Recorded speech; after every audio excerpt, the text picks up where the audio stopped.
She loves the work of Congress. And that, is apparent the moment you start talking to her.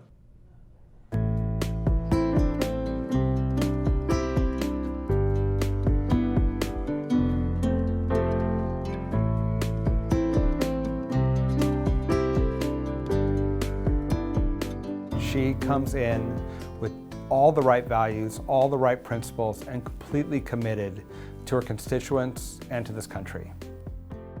She's very serious and determined to make what she needs to happen. She's not in it for herself. Obviously, she could have a much easier life doing something else, but she cares about the future. She thinks we're all put on this planet to help each other and to love each other and reflect that to each other. I think that's that is a faith that she was raised with. I was born and raised in Connecticut. I came to California still at a young age, at 18 years old. But we had a home on Long Island Sound, and everything there was just pristine and magnificent. Long Island Sound, I mean, we water skied, we swam all summer, we were in relay races, we were bitten by mosquitoes. But my father always emphasized that all of this was a gift and it was up to us to take care of it. I had a great mentor in Leo McCarthy. He said, Anna, I think you belong in elective office, so you need to leave this office and go home and run. And that was really kind of a shock to me. I didn't see that in myself, but he did. And so I followed his advice and ran for the Board of Supervisors in 1982. I loved that job. I loved it. After the County Board of Supervisors, I was elected to the Congress in 1992. Anna Eshoo's most important environmental accomplishments include helping protect the north coast of Santa Cruz and San Mateo counties. The development of renewable energy. The electrification of Caltrain. Bear Island. Work to expand access to electric vehicles. The Wildlife Refuge. Rancho Corral de Tierra. The Cotoni Coast Areas National Monument. And especially her work to put a price on carbon. She can retire and hold her head up and be very, very proud of everything that she's done. I roamed around the room and I was very struck by this framed piece of handwriting up here. I think is it my handwriting?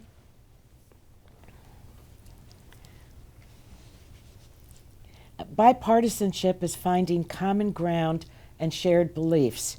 It is a never-ending process, but one that can reap the greatest rewards. Congresswoman Eshoo actually confronts issues and goes to the heart of them, where the person on the other side finds themselves yielding and then dropping their guard and having a real conversation. I've seen her negotiate with people, her colleagues, who have completely opposite values from her, and even in those spaces, find ways to compromise and ensure that her values are and her policies are put forward. Anna is someone who can help bring people together by laying out common ideas. I think that facts are always very important.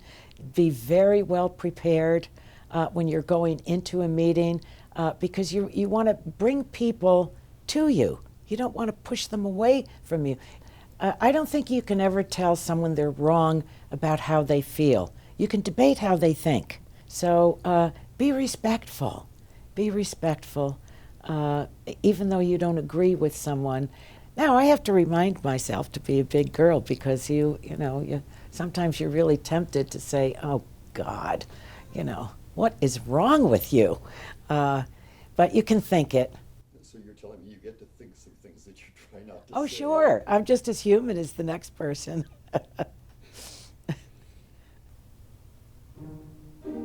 When Anna first ran for the Board of Supervisors, I supported her opponent. So I was very nervous about trying to talk with her about an issue that came up at the Board of Supervisors. I decided that I would ask another influential Democrat to intercede. He told her that I had asked him to ask her, and I was mortified. But Anna called me up immediately and said, "My door is always open to you. You don't ever need to have somebody else speak on your behalf." When I was in 7th grade, I organized a protest, a march to downtown Palo Alto.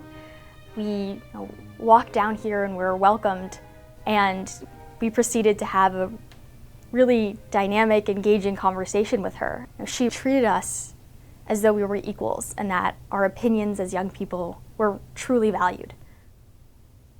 I'm a firm believer that you really can't represent people well unless you're with them.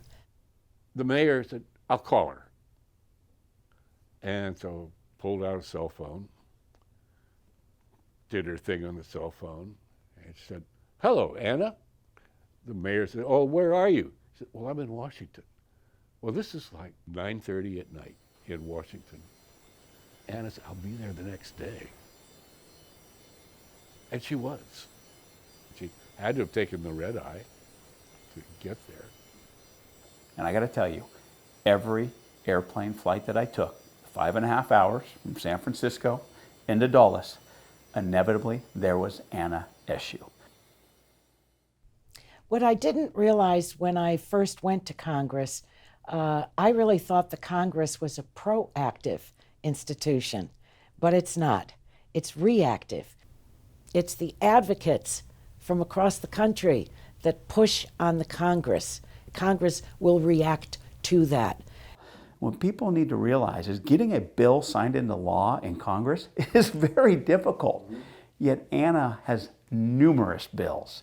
Most of my tenure in the Congress, 32 years, the majority of that time, I've served in the minority, not in the majority. And how do you get things done when you're in the minority? You have to know how to horse trade a bit and support people for their thing in order to get your thing. You'd rather get 80% of something than 100% of nothing. To have close to 70 bills that have been signed into law by 5 presidents, I'm pretty damn proud of that. When I very first met Congresswoman Eshoo, I could tell immediately that she was a strong, powerful leader. Tough, absolutely tough. Anna Eshoo is a badass. Well, I am tough, hopefully in a way that carries me through the task. She can dig deep and draw upon reserves in tough times, and she always seems to have an optimism even in the toughest times. I was intimidated when I met her. I'm still intimidated today, but I also have a deep love and affection.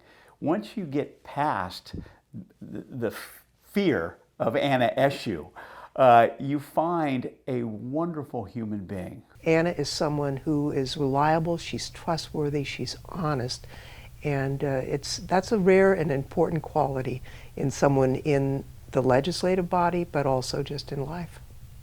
She's just authentic, and she's a joy to be around.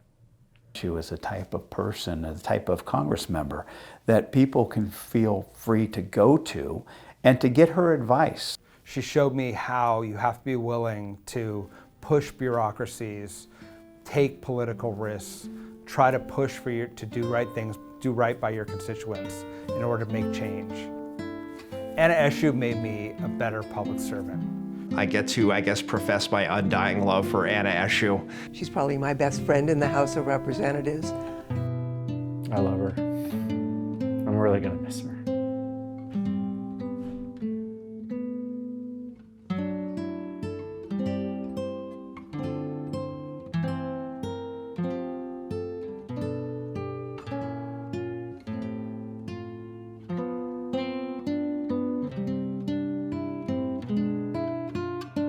I'm in awe of the Sierra Club, and it's humbling to me to be honored by them. And I think that Mom and Dad would be especially proud. They would say, that one really counts. That one really counts.